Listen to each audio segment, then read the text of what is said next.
여러분, 설교를 듣기 전에 우리 옆 사람에게 인사하도록 하겠습니다. 성령 충만하십시오. 은혜 받으십시오. 인사하겠습니다. 성령 충만하시길 바랍니다. 은혜 받으시길 바랍니다. 여러분, 이 시간 본문을 중심으로 하나님의 말씀이 빈들에 임한지라, 하나님의 말씀이 빈들에 임한지라 라는 주제를 가지고 여러분들과 함께 하나님 말씀 나누도록 하겠습니다. 여러분들, 신들러 리스트라는 오래된 영화를 혹여나 본 적이 있으십니까? 한번 띄워주시면 감사하겠습니다.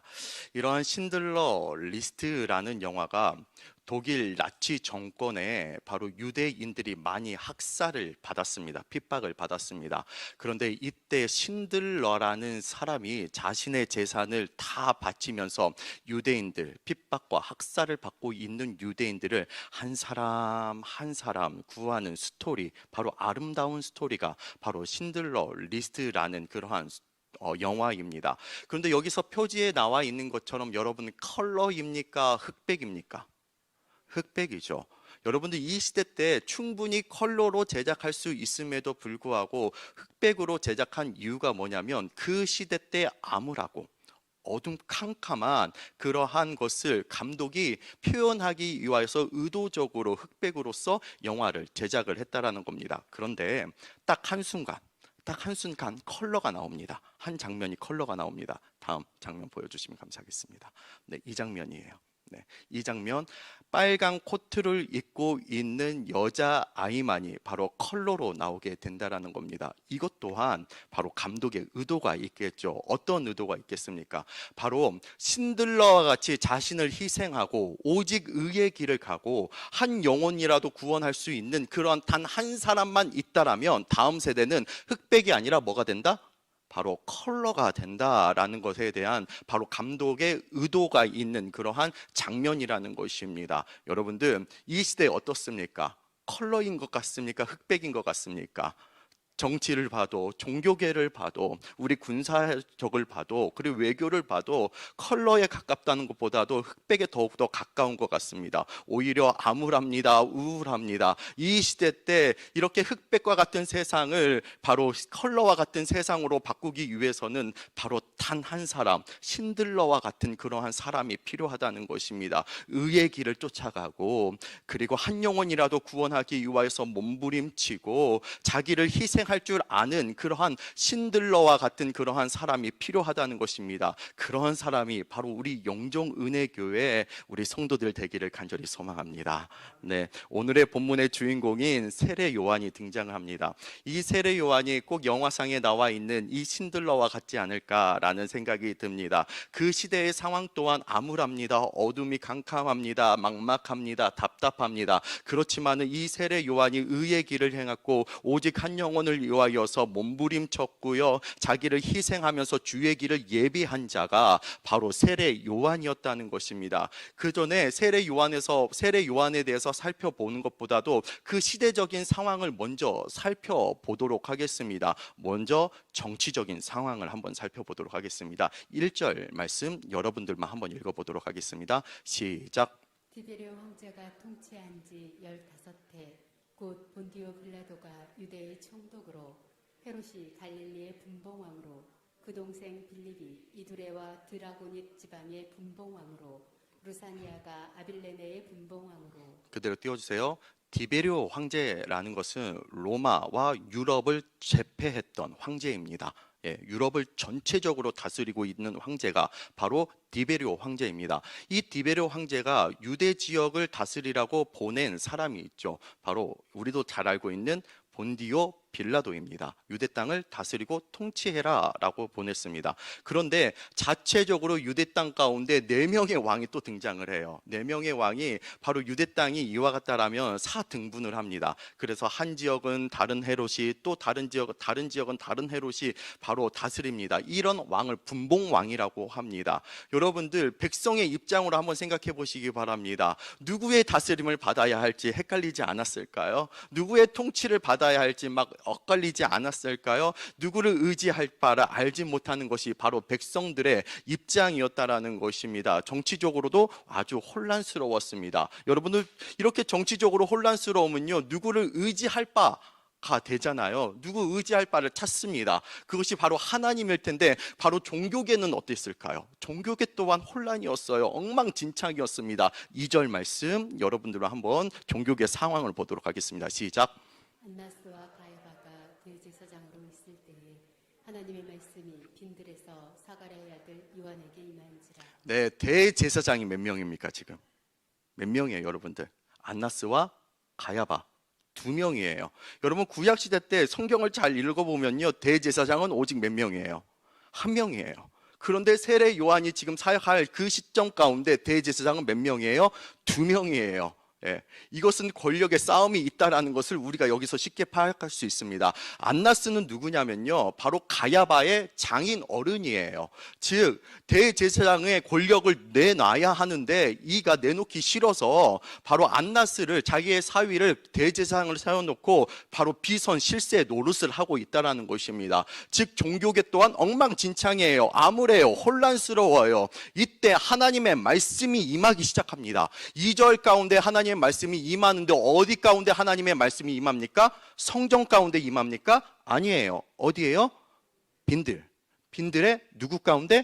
세례 요한 가운데 하나님의 말씀이 임하는 것을 볼 수가 있습니다. 여러분들 18세기 또한 이와 같은 똑같은 현상이 일어났습니다. 여러분 영국 국교회가 있습니다. 영국은요, 정부가요 국교회를 세움으로 인하여서 조직화하고 체계화하고 시스템을 만듭니다. 건물을 세워줍니다. 그리고 교육자들에게 사례를 줍니다. 그렇기 때문에 그 조직은 아주 탄탄해요. 예. 그렇지만은 이렇게 훌륭한 건물과 훌륭한 조직과 시스템이 있음에도 불구하고 그들은 영적인 매너리즘에 빠짐으로 인하여서 어떠한 감동이 있는 그런 예배를 드리지 못하였습니다. 그래서 성전이 텅텅 비었어요. 이때 18세기에 빈들에서 광야에서 외치는 어떠한 사람이 있었습니다. 바로 감리교를 창시했던 존 웨슬리라는 목사님이 계셨습니다. 그가 말씀을 증거할 때 얼마나 파워풀하고 영적인 권위가 있었는지, 성전은 텅텅 비는데 그렇게 훌륭하게 짓고 세련되게 지었던 그 건물은 텅텅 비는데 빈들에서는 2만 명과 3만 명의 사람들이 몰렸다라는 것입니다. 여러분들 이와 같이요, 바로 빈들의 하나님의 말씀이 임했다라는 겁니다. 저는요, 우리 교회가 빈들이었으면 좋겠습니다. 물론 훌륭한 조직도 있어야 하고 훌륭한 세련민도 있어야 하고 시스템도 갖춰야 합니다. 그렇지만은 이 곳이 바로 주를 바라볼 수 있는 곳이 되기를 원합니다. 그리고 우리 성도들 한 분 한 분이 주를 바라볼 수 있는 사람들이 되기를 원합니다. 세례 요한은 유명하지 않았어요. 무명한 사람이었어요. 우리 또한 마찬가지지 않습니까? 유명한 사람은 없습니다. 그렇지만 우리는 무명한 사람입니다. 그렇지만은 주를 바라보는 사람들이 바로 여러분들이 되기를 간절히 소망합니다.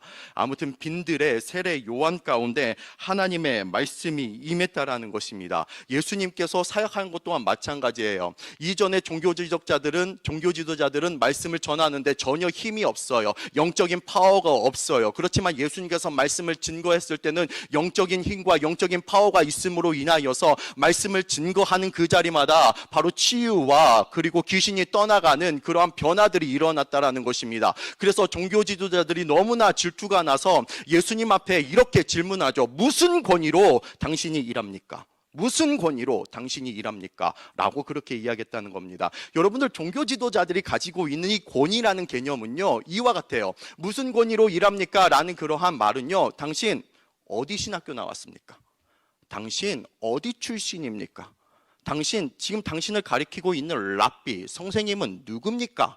라고 말하는 그들이 생각하는 권위가 이와 같은 시스템과 조직이라는 것입니다. 여러분들 영적인 권위는요, 조직과 시스템에서 나오는 것이 아니에요. 직분에서 나오는 것이 아니에요. 신앙적인 연륜과 얼마만큼 믿었는지 그 연륜에서 나오는 것이 아닙니다. 철저히 무릎에서 나옵니다. 영적인 깊이는요, 바로 우리의 눈물의 깊이예요. 기도의 깊이라는 것입니다. 여러분들, 제가 여러분보다 훨씬 어립니다. 예, 거의 자녀뻘입니다. 그럼에도 불구하고 영적인 권위를 가지고 여러분들에게 말씀을 선포하는 까닭이 무엇입니까? 신학교에 나왔다고요? 제가 설교학을 배웠다고 했어요? 여러분보다 세미나를 많이 들었다고 해서 이렇게 말씀을 선포하는 것일까요? 아니에요. 저는 영적인 권위가 바로 기도에서 나오는 줄 믿습니다. 그렇기 때문에 여러분보다 제가 기도하지 않으면요, 저는 설교자로서 설 자격이 없는 사람이에요. 여러분들, 우리 장로님들, 권사님들, 우리 목자들 영적인 권위가 있기를 간절히 소망합니다. 네, 영적인 권위가 있어야 돼요. 제가 예전에 큰 교회에서 그 새가족 반을 운영한 적이 있어요. 예. 그렇게 새가족반이 운영을 하는데 거의 수평 이동이에요. 수평 이동, 거의 90%가 수평 이동인데, 거의 대화를 하다 보면은 자기가 어떠한 직분이고 과거에 어떠한 훈련을 받았는지에 대해서 뭐 자랑은 하지 않지만 은근슬쩍 자랑하시는 분들이 계세요. 네, 내가 제자 훈련을 받았고, 내가 어떠한 기도 훈련, 중보 기도 훈련을 받았고라고 그렇게 계속 자랑하시는 분들이 있어요. 그러면 제가 직접적으로는 이야기하지 못하지만은 제가 속마음으로 이렇게 이야기해요. 그럼 지금 당신의 영성은 어떻습니까? 성경 말씀을 보면서 예수님을 향한 그런 뜨거운 마음이 지금도 있으십니까? 한 영혼을 바라보면서 저 영혼을 구원하고자 하는 그런 구령의 열정이 지금은 있으십니까? 찬양을 하는데 이 마음 가운데 정말 하나님을 찬양하고 그 뜨거운 마음이 샘솟듯한 그런 마음이 지금도 있으십니까? 라는 그런 질문을 혼자 해요.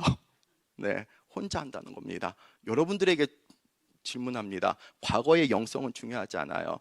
과거에 여러분들이 얼마만큼 기도했는지, 얼마만큼 훈련을 받았는지, 그게 중요한 것이 아니에요. 영성은 지금이에요. 네, 영성은 지금이에요. 네, 여러분, 영성은 기도라는 겁니다.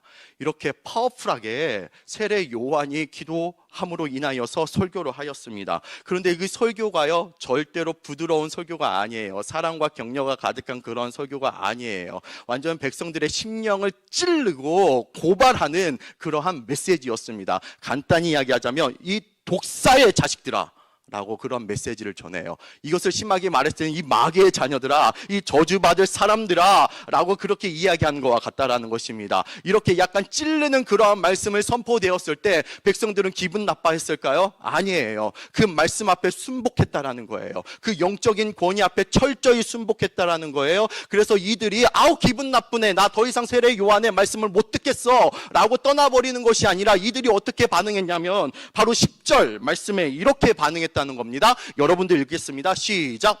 우리가 물어 이르되 그러면 우리가 무엇을 하리이까? 세례 요한의 영적인 말씀을 듣고 난 후에 우리가 무엇을 하리이까?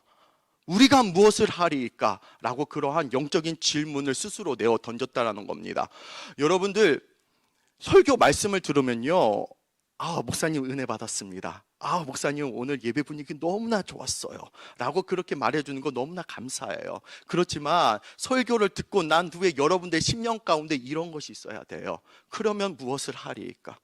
무엇을 하리이까? 라는 그런 영적인 질문이 여러분들의 심령 가운데 있어야 합니다. 이때 질문하는 이러한 백성들에게 세례 요한이 구체적으로 실천 사항할 수 있는 그러한 사항을 알려줍니다. 11절 말씀 한번 읽어보도록 하겠습니다. 시작. 대답하여 이르되 옷 두 벌 있는 자는 옷 없는 자에게 나눠줄 것이요 먹을 것이 있는 자도 그렇게 할 것이니라 하고. 네, 보세요. 이것을 간단하게 이야기했을 때는 어려운 이웃을 도우라는 거예요. 네, 여러분들 은혜 받은 자들은요 꼭 어려운 이웃을 돕게 돼 있어요. 나 혼자 영성을 쌓는 것이 아니라 그 영성을 나눠준다라는 거예요. 그런데 여러분들, 어려운 이웃을 부자들이 도울까요? 통계상으로 보면요 부자들이 많이 돕지는 않아요. 네. 여러분, 세례 요한 때도 알았어요. 옷 많은 자들이 옷 없는 자를 나눠주라는 게 아니에요. 옷 두 벌 있는 자예요. 옷 두 벌 있는 사람은 부자예요? 부자이지 않아요? 부자이지 않아요. 평범한 우리와 같은 그러한 사람이라는 거예요. 그렇기 때문에 이런 평범한 사람들이 바로 은혜를 입은 사람들이 이웃을 도와준다는 겁니다. 네. 제가 어려운 가정의 형편 가운데 신학교에 입학을 하였습니다. 그리고 등록금을 저는 제 주머니에서 단 한 번만 냈고, 모두 다 우리 권사님들의 도움과 그리고 교회의 도움으로 받아서 저는 신학교를 다 졸업을 했어요. 완전 은혜이죠. 네. 하나님의 절대적인 은혜예요. 그런데 저를 도와주고 저에게 책을 사주는 우리 권사님들, 우리 성도님을 봤을 때 단 한 명도 부자가 없었어요. 네. 은혜 받은 사람들이었어요. 네, 은혜 받은 사람들이 이렇게 이웃들과 함께 나누더라고요. 여러분들, 은혜 받은 사람들이 이웃과 나누고 은혜 받은 사람들이 전도하더라는 겁니다. 그렇기 때문에 여러분들 반드시 은혜 받으시길 바랍니다. 그리고 이렇게 세례 요한이 이렇게 능력 있는 말씀을 선포했을 때 사람들이 수근수근하기 시작했습니다. 아, 저 사람이 바로 우리가 기다리고 있었던 그런 메시아가 아닌가라고 그렇게 수근수근 거리기 시작을 했습니다. 이때 바로 세례 요한은요 이렇게 외치고 있죠. 나는 바로 그가 아니다. 나는 바로 광야에 외치는 소리다 라고 그렇게 외치고 있다는 겁니다. 여러분, 영성의 키워드가 무엇인 줄 아십니까? 영성의 키워드, 주제 파악하는 거예요. 네. 세례 요한은요 내가 이 사역의 무대 가운데 주인공이 아니라 나는 바로 조연입니다 라고 그렇게 말하는 것 같습니다. 그리고 광야에 외치는 소리라고 이야기했습니다. 여러분들, 이 정체성이 바로 우리들의 정체성인 줄 믿습니다. 여러분, 소리가 무엇입니까? 제가 소리에 대해서 정의를 하겠습니다. 소리라는 것은 메시지만 남기고 자신은 철저히 사라지는 겁니다. 이게 소리예요. 메시지만 남기고 자신은 철저히 사라지는 삶이 바로 소리라는 것입니다. 즉 세례 요한은요 주제 파악할 줄 알았다는 것입니다. 그렇기 때문에 내가 남겨져야 할 것은 바로 예수 그리스도만 남겨지고 나는 철저히 사라지는 그러한 삶을 구현한 삶이 바로 세례 요한의 삶이었다는 겁니다. 여러분들, 소리가 되시길 바랍니다. 만약에 소리가 되지 않고 내 의가 드러나고 내가 사역 무대 가운데 주연이 되고 싶어 하면요 내 마음 가운데 교만이 일어납니다. 그리고 심하게는 이단이 되어버린다는 것입니다.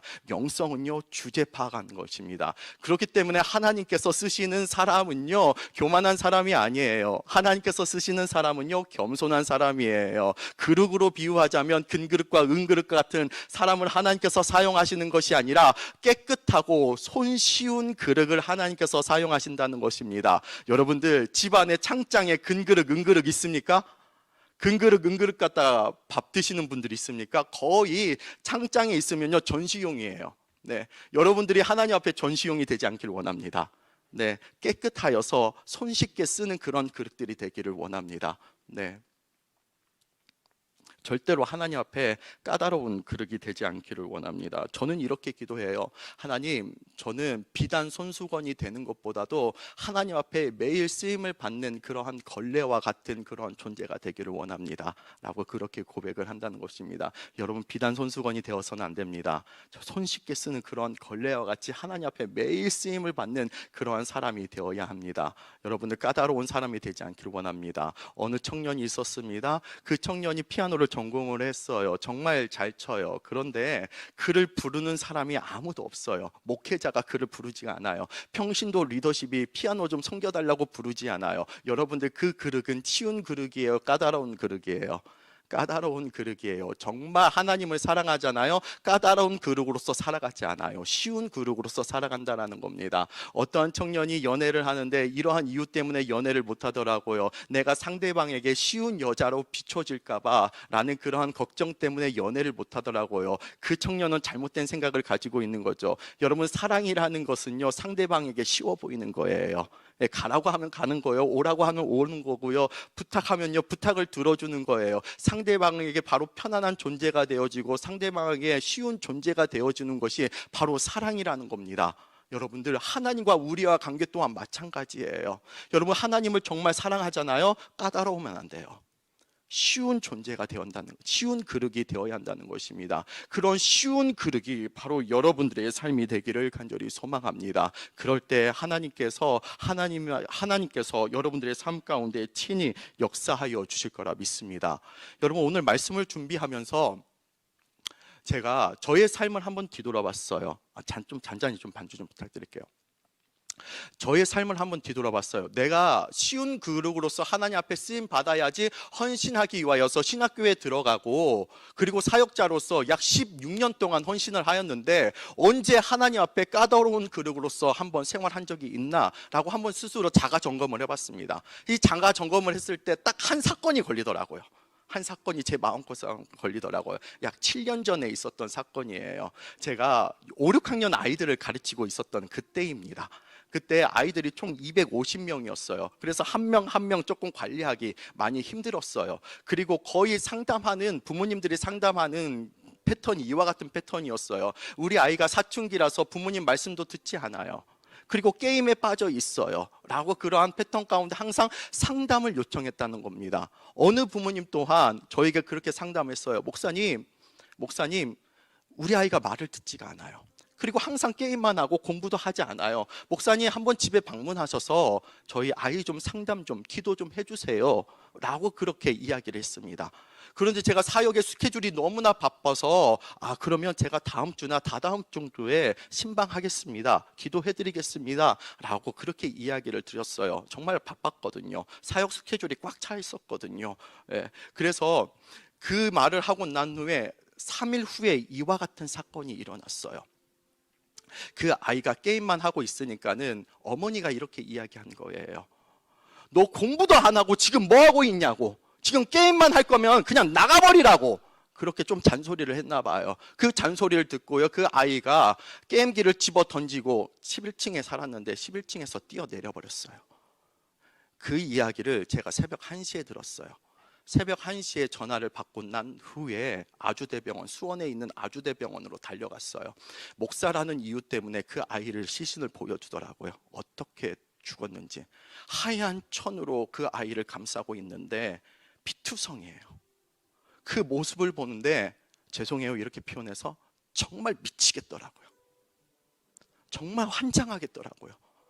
그래서 그 모습을 보고 내가 그 신방의 요청을 당장 들어줬더라면, 내가 아무리 바빠도 전화 한 번 했더라면 그 아이가 조금 달라지지 않았을까라는 그러한 마음 가운데 그 아이를 바라보면서, 그 피투성이가 된 그 아이를 바라보면서 펑펑 울었던 기억이 납니다. 여러분들, 하나님 앞에 쉬운 그릇 되어야 돼요. 말씀이 전해지고 말씀 가운데 여러분들 감동이 있으면요, 여러분들 순복해야 돼요. 하나님께서 일하시는 것은요, 까다로운 그릇 같은 사람을 사용하지 않아요. 여러분, 하나님의 일하심을 맛보고 싶습니까?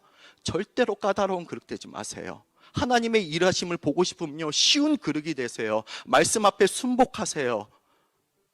말씀이 들려지는 곳마다 예스 하세요.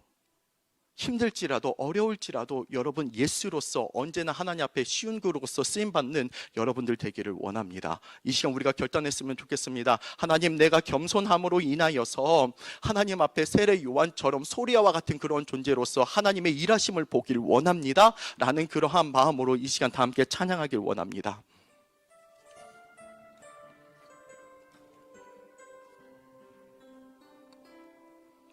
날이 저물어 갈 때 빈들에서 걸을 때 그때가 하나님의 때 내 힘으로 안 될 때 빈손으로 걸을 때 내가 고백해 여호와 이래. 날이 저물어 갈 때, 날이 저물어 갈 때 빈들에서 걸을 때 그때가 하나님의 때. 내 힘으로 안 될 때 빈손으로 걸을 때 내가 고백해 이래. 주가 일하십니다. 주가 일하시네, 주가 일하시네. 주께 아끼지 않는 자에게 주가 일하시네, 주가 일하시네.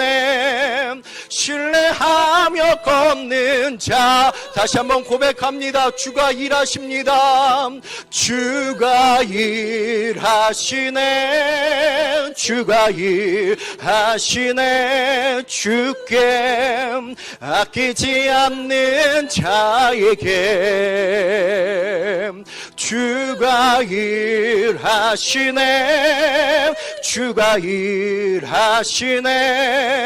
신뢰하며 걷는 자에게 다시 한번 1절 고백합니다. 날이 저물어 갈 때, 날이 저물어 갈 때, 빈들에서 걸을 때, 그때가 하나님의 때.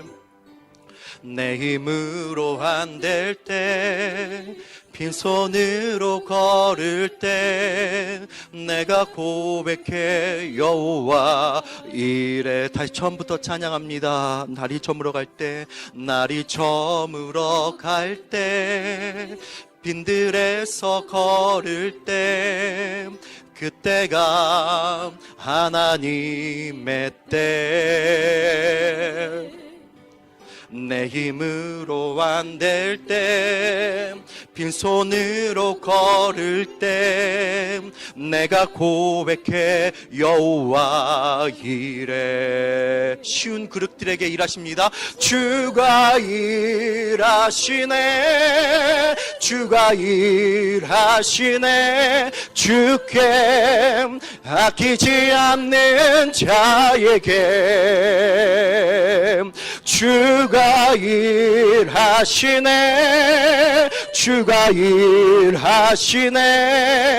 신뢰하며 걷는 자, 하나님, 내가 까다로운 그릇이 아니라 쉬운 그릇으로 일하여 주셔서 주가 일하시네. 주가 일하시네. 주께 아끼지 않는 자에게 믿음으로 선포합니다. 주가 일하시네. 주가 일하시네. 신뢰하며 걷는 자, 우리가 믿음 가운데 어두운 상황 가운데 선포합니다. 주가 일하시네. 주가 일하시네. 주께 아끼지 않는 자에게 주가 일하시네. 주가 일하시네. 신뢰하며 걷는 자에게. 우리 마지막으로 고백합니다. 주가 일하시네. 주가 일하시네. 주께 아끼지 않는 자에게 주가 일하시네. 주가 일하시네. 신뢰하며 걷는 자에게. 여러분 가사를 보세요. 주가 일하십니다. 누구에게 일합니까? 신뢰하며 걷는 자에게 일하신다는 겁니다. 절대로 교만한 자에게 일하지 않습니다. 까다로운 그릇들에게 일하지 않습니다. 여러분들 하나님만이 신뢰하는 사람들은요, 쉬운 그릇들이에요. 겸손한 그릇들이에요. 여러분들 하나님의 일하심을 맛보고 싶습니까? 쉬운 그릇으로서 하나님 앞에 다가가길 바랍니다. 여러분들의 삶이 번잡해봤자 분주해봤자 얼마나 분주합니까? 하나님 앞에 나의 삶을 드립니다. 내가 쉬운 그릇으로서 하나님 앞에 나아가길 원합니다. 주께서 일하여 주시옵소서 라고 이 시간 다 함께 우리가 주여 한번 외치고 하나님 앞에 기도합니다. 주여